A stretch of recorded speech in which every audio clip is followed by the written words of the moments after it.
Medieval torture was a widespread practice used for various purposes, such as punishment, coercion, and obtaining confessions.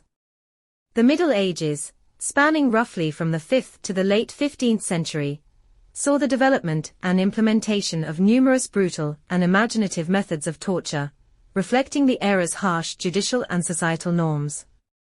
Medieval torture was an integral part of the judicial system. It was commonly used to punish crimes ranging from theft and adultery to heresy and treason. Torture was believed to serve as both a deterrent and a means of extracting confessions, which were often considered necessary for a conviction. The medieval church played a significant role in the use of torture, particularly during the Inquisition. Heretics and those accused of witchcraft were often subjected to extreme forms of torture to force them to confess and repent. Torture was also employed as a tool for social and political control. Rulers and authorities used it to suppress dissent, extract information from enemies, and maintain order. Methods of torture. The rack. One of the most infamous devices, the rack involved stretching the victim's body, dislocating joints, and causing immense pain. The Iron Maiden, a sarcophagus-like device with spikes on the interior, designed to pierce the body without hitting vital organs immediately, prolonging the agony. The chair of torture, a chair covered with spikes, which would pierce the skin when the victim was strapped in.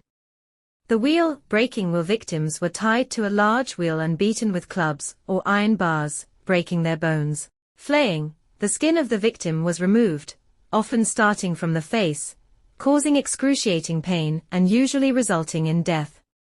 Isolation and darkness. Victims were often kept in complete darkness and isolation, leading to mental breakdowns. Mock executions. Pretending to carry out an execution, such as a hanging or beheading, to instill terror. The pillory. A wooden framework with holes for securing the head and hands, leaving the victim exposed to public ridicule and abuse. Stocks. Similar to the pillory, but primarily for restraining the feet, leaving the victim immobilized in a sitting position.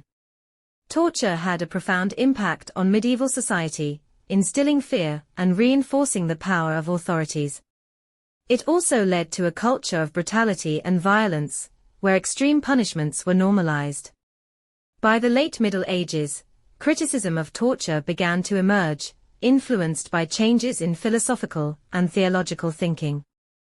The Renaissance brought a renewed interest in human rights and dignity, leading to gradual legal reforms. The use of torture started to decline towards the end of the medieval period, especially with the advent of more structured legal systems and the Enlightenment.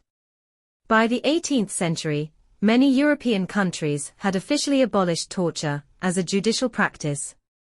Medieval torture remains a dark chapter in human history, exemplifying the extremes of human cruelty and the lengths to which authorities would go to maintain control and order. Understanding this history is crucial for appreciating the development of modern legal and human rights principles that reject such inhumane practices.